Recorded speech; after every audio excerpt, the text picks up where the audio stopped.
Welcome, everyone. Thank you so much for being here today. What a gorgeous looking crowd. Okay, you are here with Sustainability Alliance, and we're working with INCOG today on something they're working on. And so we're excited for you to be a part of it today. So welcome to First Thursday with the Sustainability Alliance. Thank you so much for being here. And a big shout out to my board and my team. If you are part of the Sustainability Alliance team and the board, please stand up so we can give you a round of applause.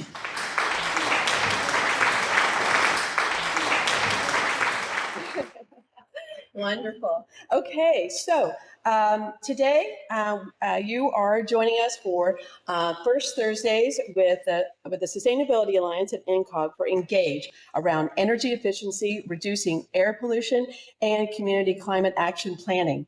We're excited to offer this engaging platform today. So it's going to be a unique program today. So we'll be here together for 2 hours. You want to stay till the end. There's good stuff. So Sustainability Alliance, we are focusing on the triple bottom line.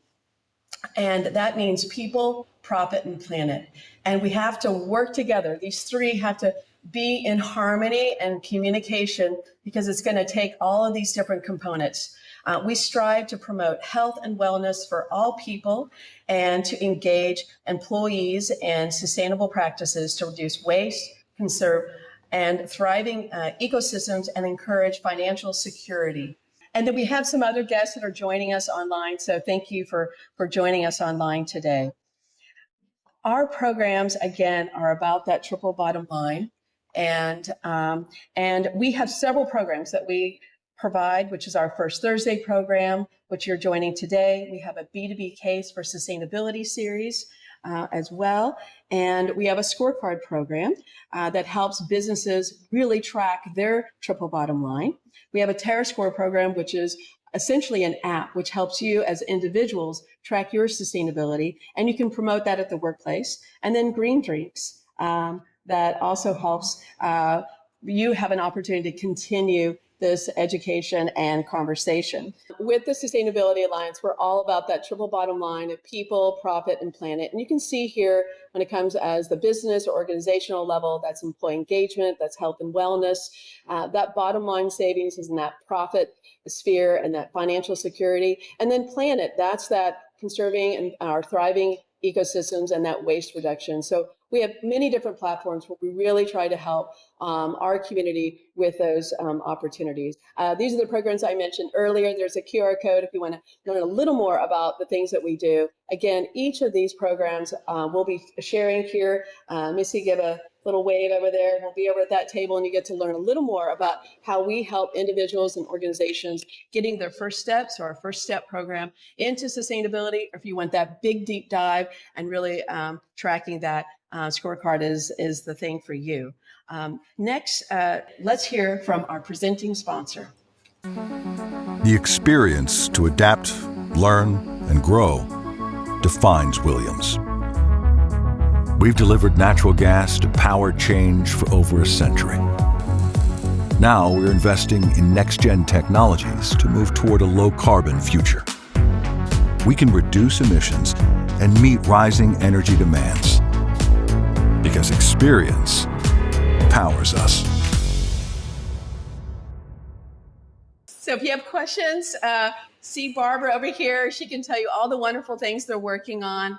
We also want to give a big thank you to PSO and PSO Renewable Energy for their support, Spirit Air Systems, Save Our Streams, INCOG, Philbrook, Tulsa Farmers Market, the Met, and One Oak. Let's give them all a round of applause.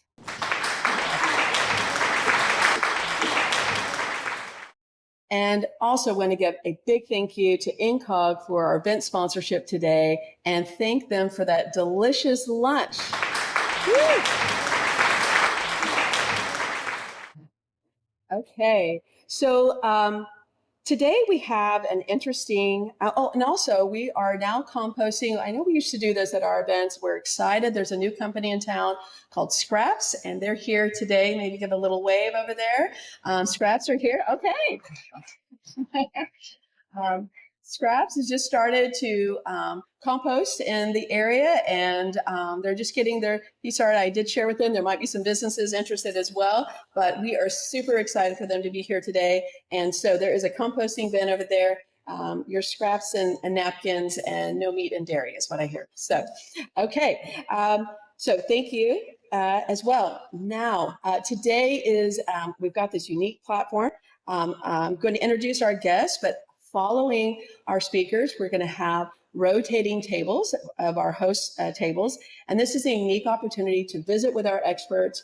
And then following that, we'll have a wrap up. And then there's a survey that is really essential to the program today. Today is about hearing about the program, hearing from you. And then we want to hear one more time through that survey how we can look toward the Tulsa area, what we're planning, what we hope for, and what we can do together to reduce greenhouse gases. So we will be hearing about that here shortly. But now is my complete pleasure to introduce Aaron York.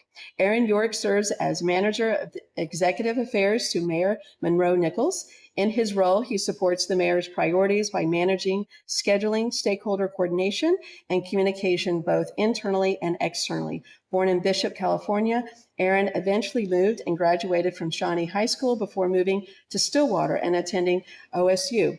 Now based in Tulsa, York brings a background in civic engagement and public service with experience in both grassroots organizing and municipal government. He remains active in local civic life, serving on the City of Tulsa's Human Rights Commission as a member of the 2S LGBTQIA+ committee. Let's welcome Mr. York.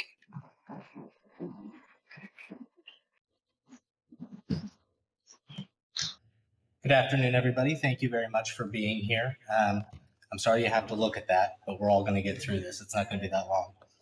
I think in the program, I was supposed to give a welcome, so welcome. If you'll indulge me, I'd like to talk a little bit about what sustainability means to the city, and then talk a little bit about what our newly formed task force is doing to try to get us there and meet, quite frankly, a lot of these businesses and organizations that are represented here where you're at, because you are miles ahead of where we are right now, and we want to make sure that we meet you there and that we are good leaders along with you. So I'm honored to be here. I'd like to thank you all for your commitment to sustainability and to making Tulsa a better place. I'd like to use this time to briefly share what we're doing. Earlier this year, Mayor Nichols issued an executive order establishing the Sustainability Task Force. I do have a copy of those available at the table that I'm going to be at. I'll be here until the end of the event. We can go over that together. You can take one home and read it, and you can contact me if you've got questions. This task force brings together a diverse group of stakeholders from the public and private sectors to focus on real, actionable goals that support a cleaner, healthier, and more resilient Tulsa. The city is committed to using holistic resilience frameworks that look at health and well-being, our economy and society, infrastructure, our environment, and strong local governance. Our work builds on Planet Tulsa. And if you ever do have like a free week to do some light reading, it's only about 500 pages. You can find that on the city's planning website. This plan prioritizes sustainability in every project that we undertake, from land use and housing to environmental protection and economic growth. We're focused on solutions that directly impact our citizens, like cutting household energy costs and improving home and community environments for our children. We're also thinking about economic diversification, and we want to make sure that our energy sources that we build in Tulsa can help support the jobs and industries of the future. Tulsans expect us to be good stewards of their tax money, and sustainability allows for our city to run our operations more efficiently, whether that's managing our facilities, upgrading our fleet, or managing our natural resources alongside our tribal partners.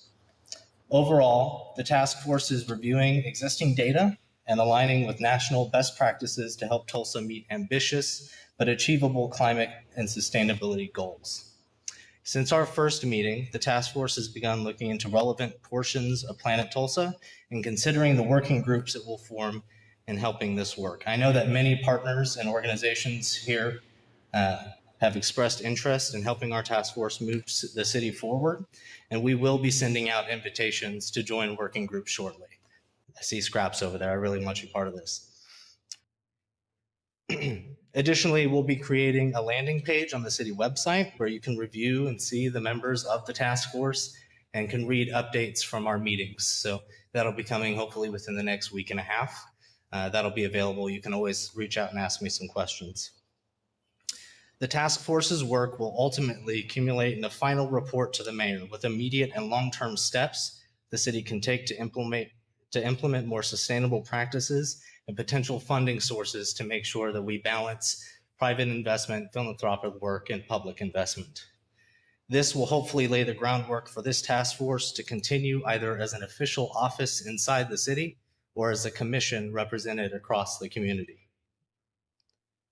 One major focus of our work is creating baseline metrics so we can measure our progress transparently and consistently over time. Importantly, we recognize that many of Tulsa's companies and organizations are already leading in this work. From renewable energy investment to waste relocation, Tulsa's business community is breaking through stereotypes and showing that sustainability is not just good for our environment and our homes, but it is good for business.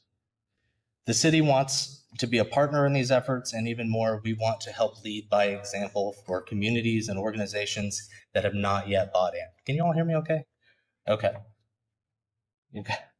All right, Corey, we're going to step in there. So the city wants to be a partner with partners like the Sustainability Alliance. This organization is vital in promoting the growth of our people, our profit, and our planet. Their scorecard system is a platform that helps organizations, both large and small, track progress, identify areas of growth, and engage in verified, data-driven sustainability practices. And if you know anything about our mayor, if you know anything about our administration, it is that we are a bunch of data geeks, which is, I am not very good at this. But we are committed to good policy, backed by data and tracked to ensure the systems that we build, we can leave behind, that they work and that they will continue to work. As Tulsa continues in this journey, tools like the scorecard can be instrumental in helping the city assess our own operations and support local businesses, nonprofits, and want to deepen their sustainability work. We're excited to learn from the network that the Sustainability Alliance has built, whether it's through policy, infrastructure, education, or community partnerships. The city of Tulsa is committed to building sustainable futures for everyone. Thank you again for having me. I appreciate it. Thank you for the work that you do every day to make our community more sustainable and more reliable for our future generations. We look forward to working with you. I look forward to learning from you as we move Tulsa forward together. Thank you very much.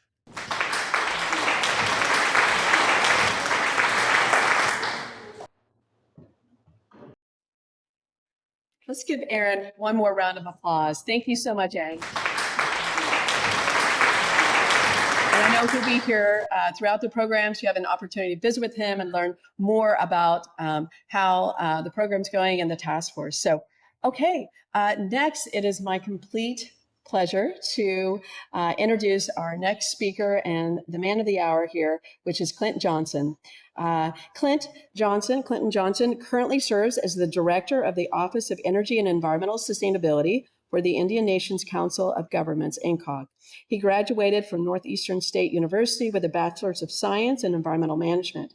He began his professional experience in Oklahoma City with the Oklahoma Department of Environmental Quality Air Quality Division and spent 8 years helping to protect Oklahoma's air quality. Clint returned home to Tahlequah, Oklahoma, to serve as the Stormwater Program Manager for the city of Tahlequah and focus on improving programs by investing in new technology, prioritizing low-impact development, and developing the first water quality monitoring program in Phase 2, MS4, with a focus on bacteria. Clint was later promoted to the Director of Planning and Development and served the Tahlequah community for 8 years. Clint has dedicated all 20 years of his professional experience to public service and guiding principles to help make places safer and healthier with the hope in improving everyone's quality of life and leads to more opportunities to improve economic growth.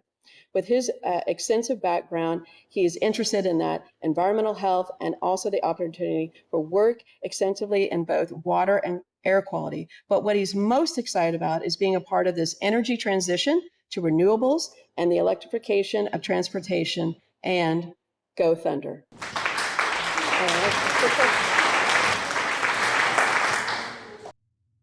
So, some quick level setting.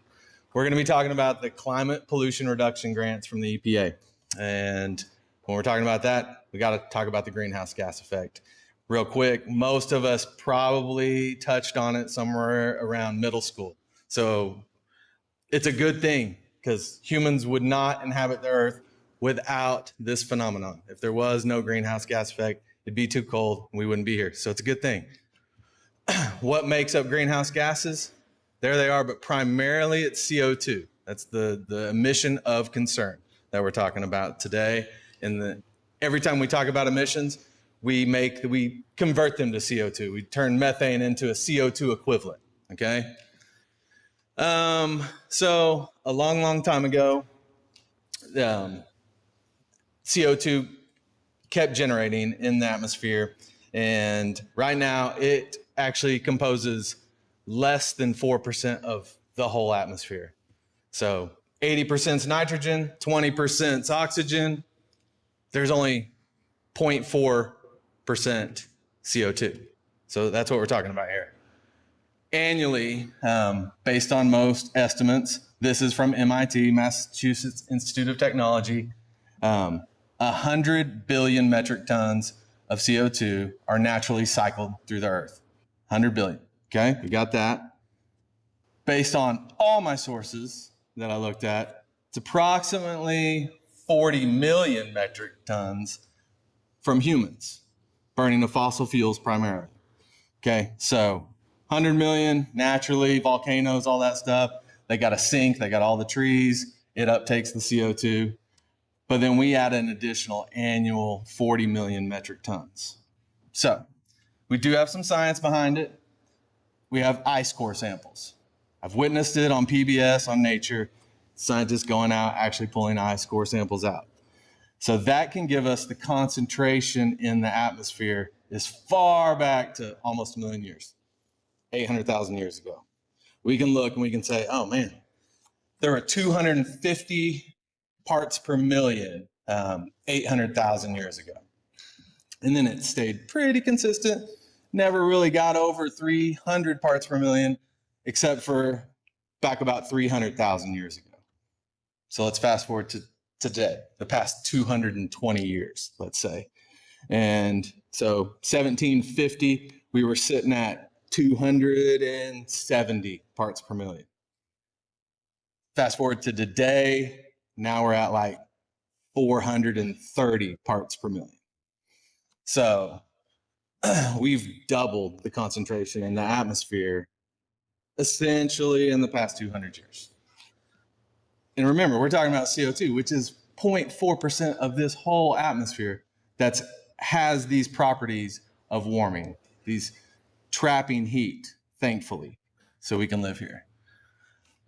It did a long time ago. There was a time when we had this much concentration in the atmosphere, this 400 parts per million in the atmosphere. And it was quite different time then. So what are the sources of CO2? Here are your primary sources. You can see right here, I just want to point out electric power in residential and commercial. So you have scope 1 emissions, electric power, scope 2 emissions, residential. So they're not double counted. Okay, make that clear there.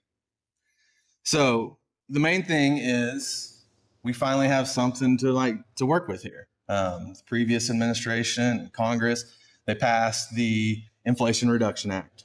And in the Inflation Reduction Act, it provided resources to plan and implement to address reducing carbon pollution. I don't know if you saw that. We're on there, our little green blob in the middle is right next to INCOG's green blob in the middle. And then all the yellow states are the ones that accepted the resources as well to plan, which the gray ones, there's only 5 that didn't. There's 67 green blobs on there, and that correlates to the 67 most populated metropolitan areas. Here's our tribes and territories. We got Muskogee Creek Nation in the room with us today. They're a recipient of this same grant funding as well as the Choctaw Nation. And there's a consortium in Southwest Oklahoma with the Kiowa and the Kickapoo. Here's how the funding was allocated. IRA allocated $5 billion. They carved off $250 million dedicated for planning. The rest, $4.6 billion, were for implementation projects. There's us. We're sandwiched in between Honolulu and Fresno, California. This is the metropolitan statistical area. This isn't INCOG's region.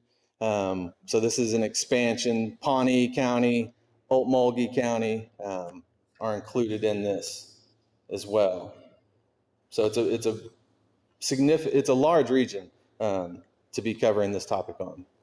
So it was one grant, and we've already had one deliverable.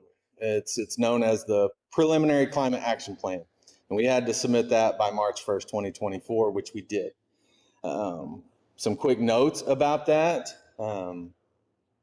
is okay, let's look at that timeline real quick. March 1st, 2024, that's when our plan was due. Our application for implementation funding, the $4.6 billion, was due a month later. And so that put us kind of in a bind on what to do in this situation. We knew we wanted to apply for implementation funds, and so we created a action plan essentially serve as our application for those implementation dollars. So its scope is somewhat narrowed in what we are trying to do today and why we want the private sector at the table to provide input for this next plan, the Comprehensive Climate Action Plan. So this is tailored more for the local government, which is INCOG Stakeholder. We work with local governments, and so our implementation dollars that we were going to ask for were going to be implemented by local governments. And this plan prioritizes that. I hope you take time to scan that QR code and look through it. We're proud of it. It turned out good, but it's got to be bigger. This next plan's, it's going to be more comprehensive, hence the name Comprehensive Climate Action Plan. I might call it the CCAP from here on out, or the CAP. But these are the elements that are required in it. Our emissions inventory, so we know what sectors and where we have to address. We settled on the 2017 National Emissions Inventory rather than the 2020, which is the most recent available data, because we all know 2020 was a weird year. And so we felt like that data would skew what we're trying to do here in some way. Just mentioned, this is the basis for our targets and our goals and our reductions, because ultimately the plan is to create strategies to reduce emissions. But we want to do that in a manner that's acceptable to our residents, our companies, our people in our region. Our emissions inventory is direct emissions, is how we're going to look at everything. I'm about to show you a bunch of breakdowns by counties. Here's the tools we used. We relied heavily on EPA-based tools. We did use some transportation and Department of Energy tools as well, and some of their data, but mostly it's EPA tools and data. So here's the sector for our counties in our region that we're serving. You can just look at that for just a second. You can see that power is the biggest, closely followed by transportation and industrial. This one is always bothered me because it just doesn't make sense to my brain. But we've looked at the data over and over and over again, and Rogers County has more industrial direct emissions than Tulsa County. Maybe that's a good quiz question one of these days. But yeah, I was shocked by that data point. And then the power sector, they have a coal-fired power plant as well in that county. And the ones that don't have any data here, obviously they don't have a power plant. Now this is Tulsa's, where they take the cake between the counties, and that's the light duty vehicles, the ones that most of us drove here today, non-diesel. Tulsa County dominates that category. Looking at over 3 million metric tons. This is the on-road diesel, heavy duty equipment. Again, Tulsa County, obviously more populated, takes the cake. Non-road, so your mowers, your weed eaters, your golf carts, Tulsa County. So transportation is what we need to work on in Tulsa County. Waste management sector, just you guys, all our surveys, shout out to you for what you're doing. There's a lot of interest in it. We got a lot of survey returns from residents that want more composting options. I don't know if I was surprised, but I was. Yeah, I was surprised. And so I think there's a niche for you guys in this. Now, the thing about the waste management is, especially we got landfill gas experts in the room with us today. They're going to have a roundtable, ask them the questions. But, that's a resource right there. We're just either flaring or venting to atmosphere what could otherwise be a fuel that we use. And so that's an opportunity. If you reduce the waste going to the landfill through the composting, then you reduce those gases as well. And then Tulsa, we have the waste to energy plant as well, and they're included in the solid waste combustion emissions there. The ag sector, in relation to all the other emissions, it's quite minimal, but it is there. And Osage County contributes the most to that.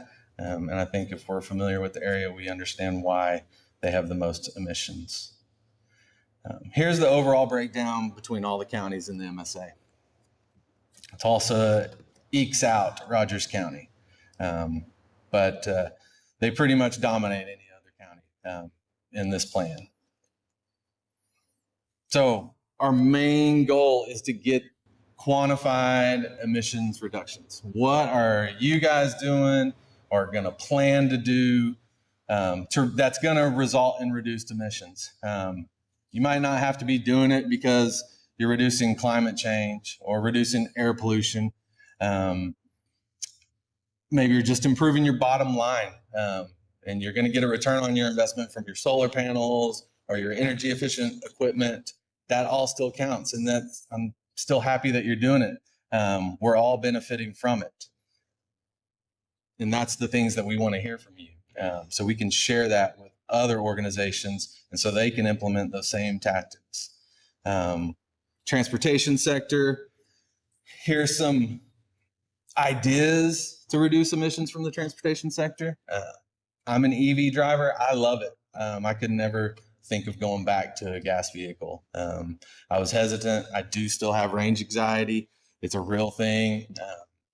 But it is something that you can plan out and work through and overcome. Now that I have a charger in my garage, I hardly ever think about it. But when I was having to go eat at CC's Pizza, just because they had a charger out in front, that was really annoying. So, yeah.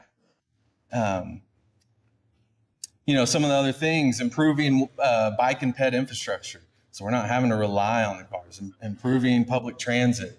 There's all kinds of practices that we're doing. We just got to do more of them. But I think this is one where us as residents can really have an impact. If you take off your organization hat or whatever, and it's this personal decision to make, because we all have a personal vehicle, this is where I think we can make some significant reductions in the Tulsa region. Building sector, another place. So there's international conservation codes, and every year the state adopts building codes, but we exempt adopting the international energy conservation codes. So we say, hey, developers, you don't have to do these best practices. You're not required to do these best practices. Don't worry about it.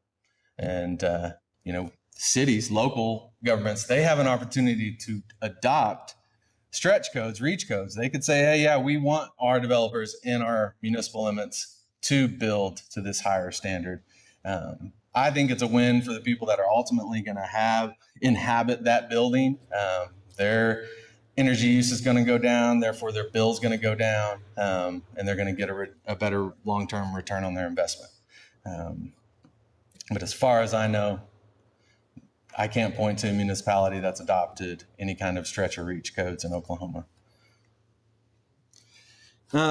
Waste. We talked about the composting. We talked about the waste gas collection.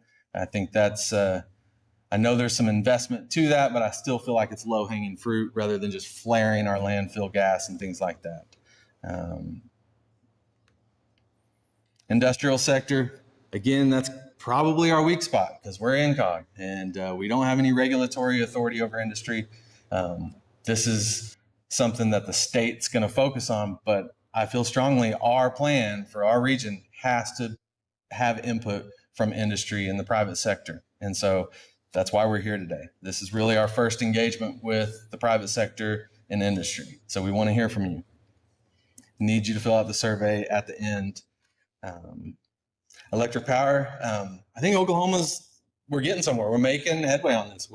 Our utilities are investing in renewable energy, and whether it's because it improves their bottom line or whatever, maintaining reliability, it's a good thing. And I'm all for them doing that and making those investments.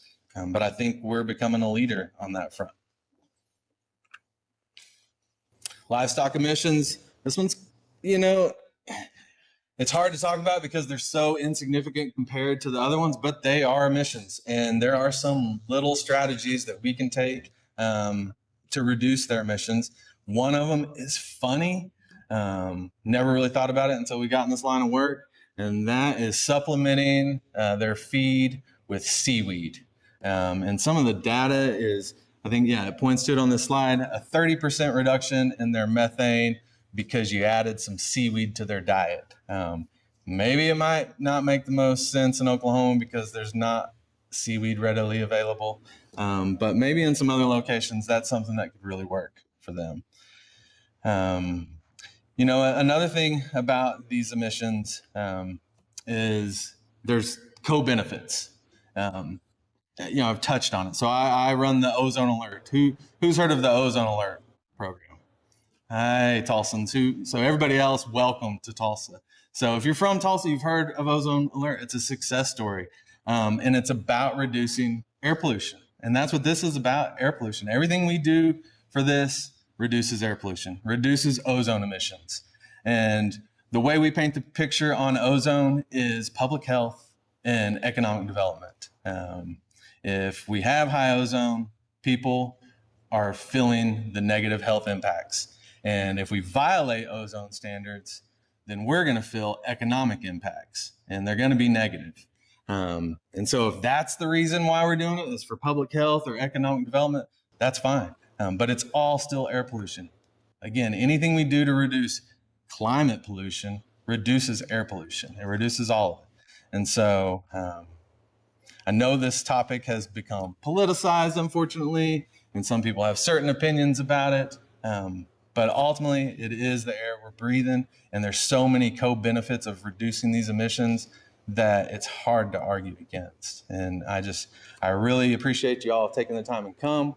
The big thing is have good conversations in these roundtables and share what you're doing now, what you've already done, and what you're planning on doing in the next 25 years. Because we're planning out to 2050 with this plan, and we want to incorporate your strategies that you've accepted into our plan. All right. And with that, I really appreciate you being here, and let's have some fun speed dating. I think is how we're looking at this. Thank you.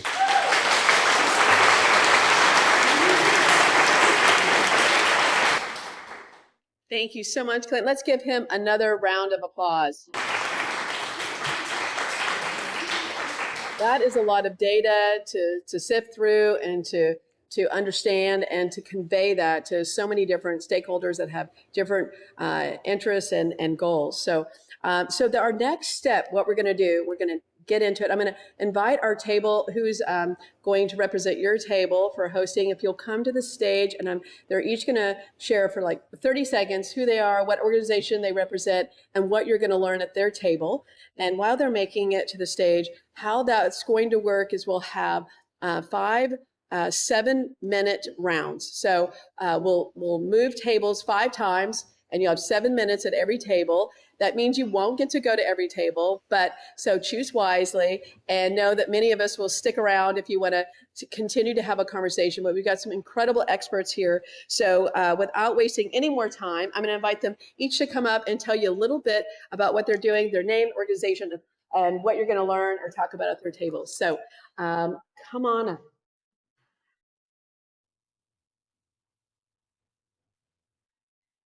Hello, everybody. My name is Christy Lawson. I work for Muskogee Creek Nation Office of Environmental Services, and we will be at this center table here, and we'll be discussing our CPRG plans and grants. We will also discuss our air quality program, which is new. We're getting that up and going. And we also will have some information about our orphan well program. But feel free to ask us any questions that you might have. Thank you. Okay, I'm Clint with INCOG. My table's right here. We're going to be focusing on any questions regarding CPRG. Anything's open for discussion. And I've always been a public servant, and that's why my headshot looked like my family and me. Hey there, I'm Missy Lukova. I'm the Community Engagement Coordinator for the Sustainability Alliance, and we're just going to help you get plugged in, right? We're going to talk about scorecard, we're going to talk about first steps, we're going to talk about Terra scores. If you can think of that as concentric circles, if your business wants to, get engaged with this, do a little better, we can help you with that. We can help you track that. First steps can help you make that introduction as well. We're going to meet you where you are there and help you get going, because a lot of times there's a lot of will, but there's a little bridge to cross into making that action. And if you're, a person that's working from home, maybe you're a contractor, maybe you just want to do something right where you live, TerraScore is a space for you. So we've learned a lot through these programs. We've learned about challenges. We've learned about how to meet those challenges. And so that table is going to be right over here on the right. Going to talk about getting connected and how to address some of these nuances in the middle.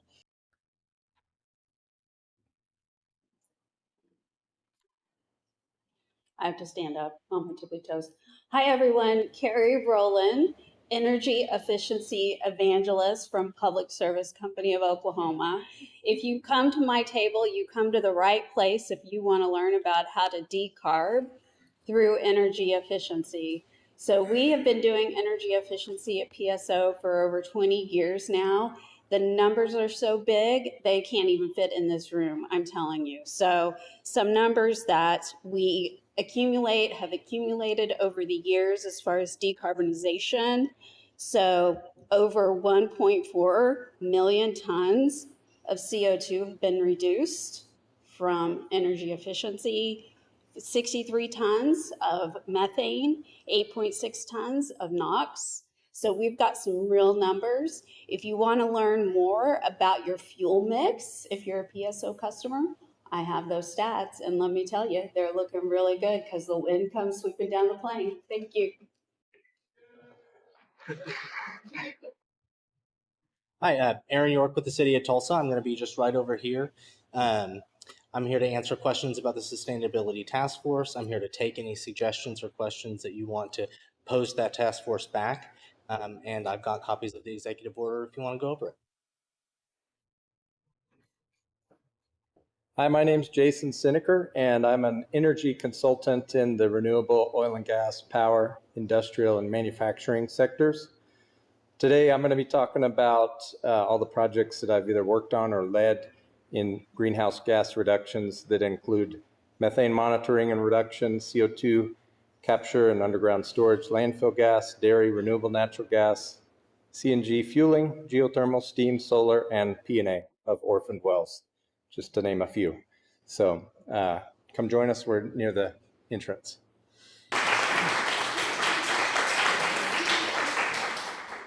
Because I think there's a lot of like simple things, like heat capture and reuse. Like you have you have all this waste heat over here, and you're just letting it be wasted when you could capture that and reuse it over here.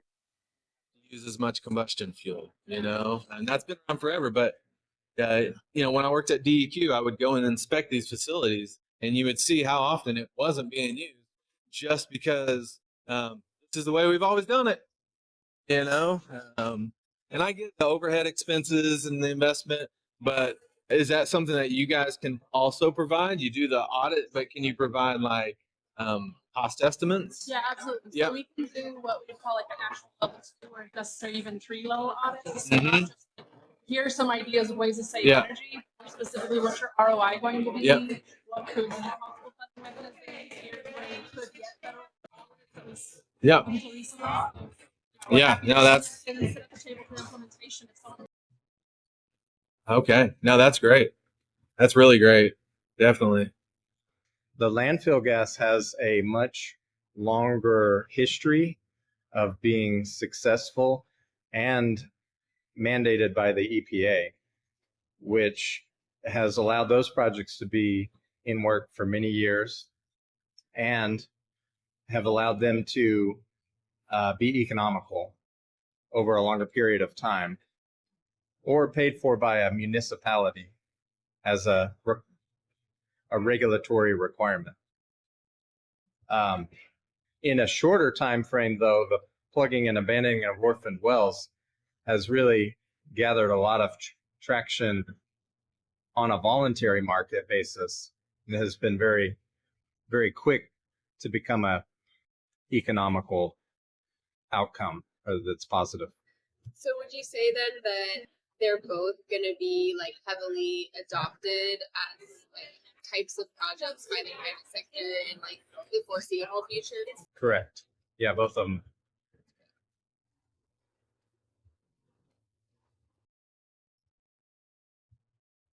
I'm Jason. Hi, Claire Carr. Hi, Claire.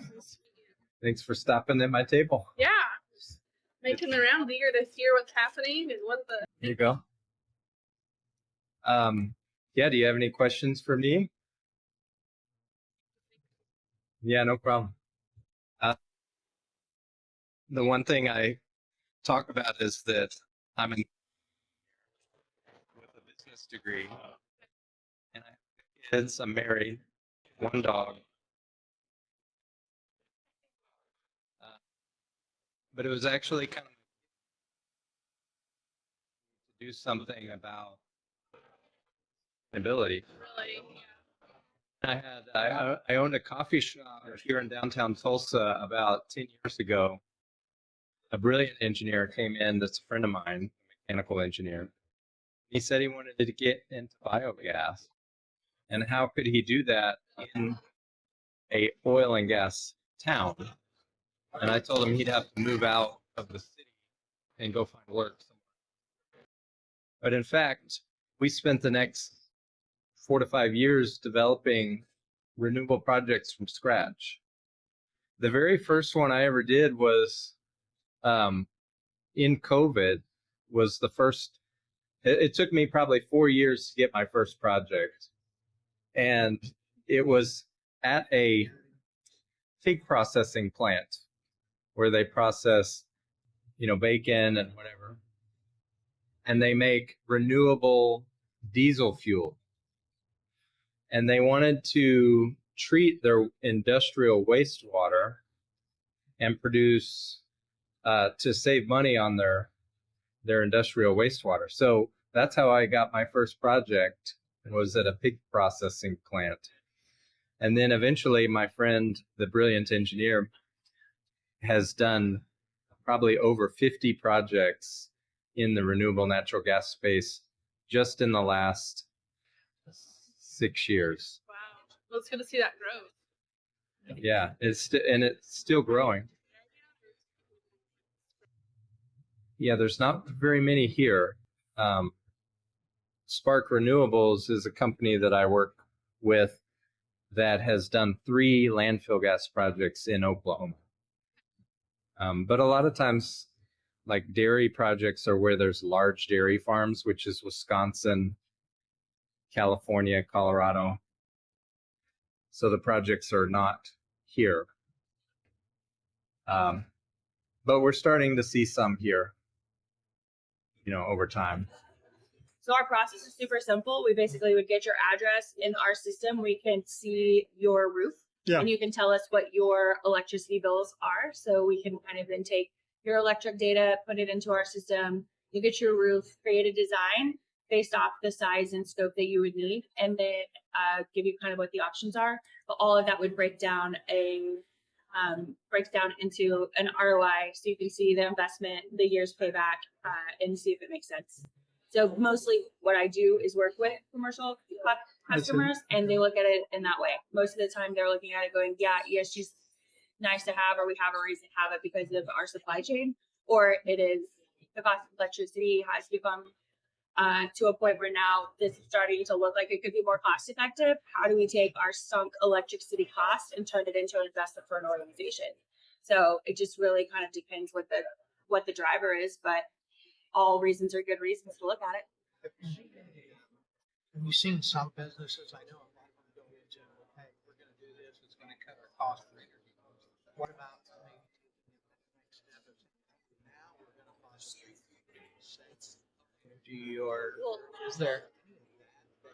So in Oklahoma, it's a little more difficult for to sell energy back to the grid. So they do net metering, which is basically called avoided cost of fuel. So the net metering, when you push your excess solar back to the grid for, say, PSO, at the end of the month, they credit your bill, but that is not a one-to-one credit. So it's not the cost of your electricity and fuel. It's just what they avoided in cost by you using solar, or by utilizing your generation.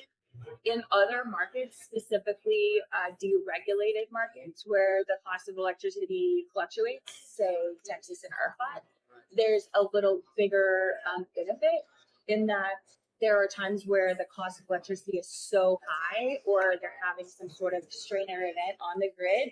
And then if you're pushing power back, then the cost back to you is going to be played more in that market rate and that variability. It's not something that happens in rate-based markets like we have in Oklahoma. Yeah, energy efficiency. So energy efficiency is another one of those kind of tools that we have to help improve grid reliability and capacity. I like to call it a non-wires alternative, because if you reduce the demand behind the meter, then you don't have to build out so much in front of the meter.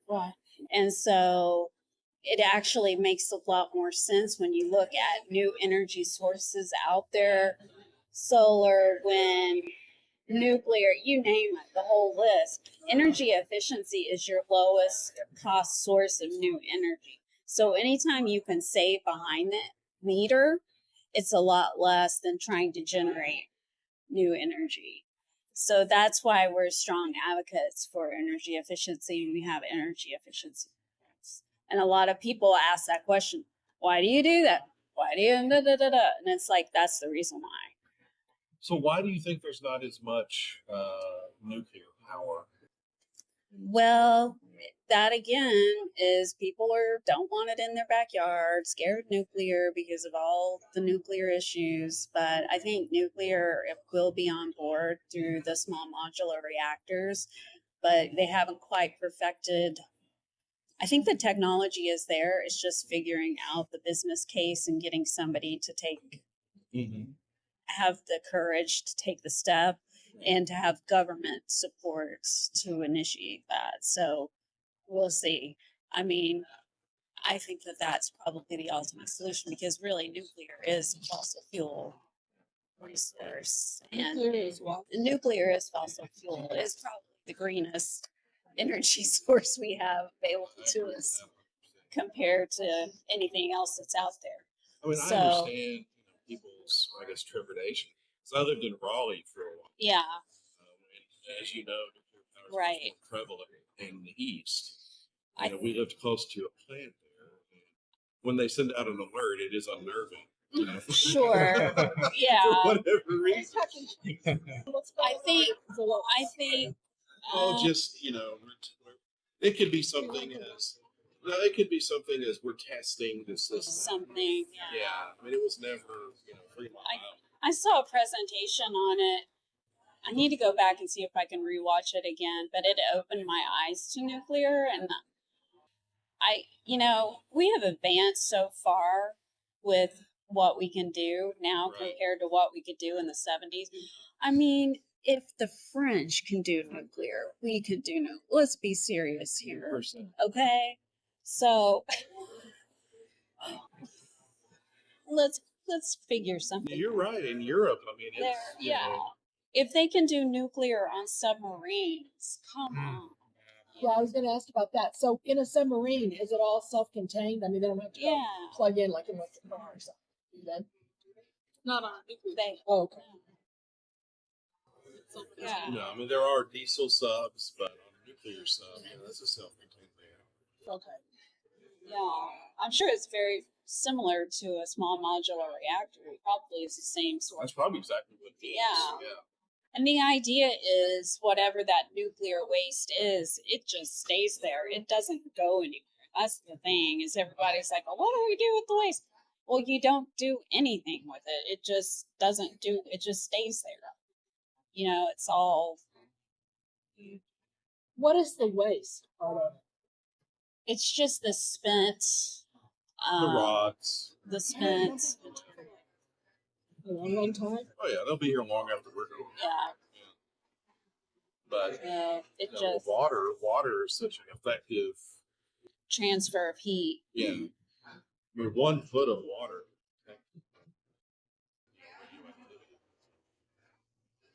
No. I don't know. Have you seen that documentary about Chernobyl where the lake there at Pripyat, there's nuclear material. But you can swim in that lake and it's fun. Right. Because there's enough distance between that nuclear material and you that you're not exposed to any radiation. Yeah, it's probably pretty heavy. Anyway, a lot to learn. Very interesting discussion. Okay, thank you all so much. We're going to wrap up. I know that several folks are needing to wrap up, and we have one more thing, which is the survey. We want to hear from our note takers that have been sitting at the tables. We're going to ask our note takers to come to the stage, and we're going to do a little wrap up, and then we've got the survey. We thank you all for sticking up for just a few more minutes with us. So we'll have our first note taker make their way and just give us a couple highlights of what you heard at your table, just because not everybody has been in every conversation. We just want to hear a couple highlights before we wrap up. Okay, here we go. I'm going to start off by saying you could take the survey. Please take the survey. I'm not Clint, but I'm going to help him out. A couple of the highlights that I heard were, one, there's just a lot of interest in how to engage that industrial sector. One, there's already a history of that happening. We had someone here who's actively doing audits today, but there was a lot more interest in how do we engage that? How do we keep that going? Especially as we maybe engage the state, how do we keep them going forward? Another theme that I definitely heard was making sure that this narrative, how important this stuff is pretty encompassing. There are different ways to frame that. And I think Clint had a couple of great examples. We're all thankful that the Industrial Revolution happened, right?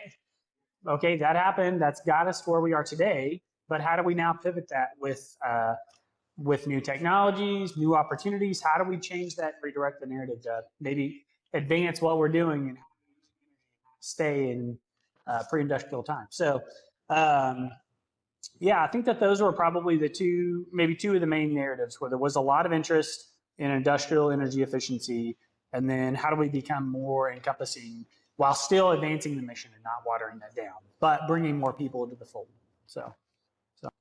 Hi, everyone. So I was with the PSO table, and there's a lot of great discussion and great points made throughout. Basically, my takeaways were for residential and business customers offering energy efficiency upgrades versus getting those same people set up is a whole another challenge. And also just communicating the benefits of such upgrades beyond just the cost savings and keeping the long-term picture in mind is important and can be a challenge in of itself to address. There's a lot of upgrades available. It's just a matter of promoting those opportunities and making everyone aware across different sectors with those upgrades. And lastly, energy efficiency itself is perhaps the lowest hanging fruits, the lowest cost energy intervention that we have at our disposal, and any opportunities that we can find to pursue those upgrades are worth pursuing. So that's pretty much it. So I was at the table with Jason Seneker. So he represents Spark Renewables, and he was sharing about his expertise with renewable natural gas, orphaned and abandoned wells, and also CO2 capture. So some of the themes here for renewable natural gas, there are definitely significant opportunities in Oklahoma to be improving our air emissions by gas that's currently emitted from dairy operations, meat processing plants, as well as landfills. So done by Spark at landfills, but there are certainly other opportunities for renewable natural gas. We also have a lot of use of compressed natural gas in our vehicles as well in the States. Able to capture those gases from current sources of emissions to the atmosphere and use them in existing systems like fleets of vehicles is a great opportunity for us here. In the geothermal area, you can use orphaned and abandoned wells for developing geothermal projects. So it was mentioned that although in Oklahoma we don't really have the depth in our orphaned and abandoned wells to focus on generating electricity with those, we could utilize them for direct heating and cooling in HVAC applications. So that could be something that we look at in our state since we have so many of those resources. And then lastly, it was mentioned some CO2 capture projects, some examples being industrial sites where we could be doing better CO2 capture. Especially it was mentioned at fertilizer plants. There are a couple of examples currently in Coffeyville, Kansas, as well as the Port of Tulsa, where we could be looking at CO2 capture. And I believe also hydrogen was mentioned as a byproduct in some of those industrial applications that could also be used for reducing emissions. Thank you.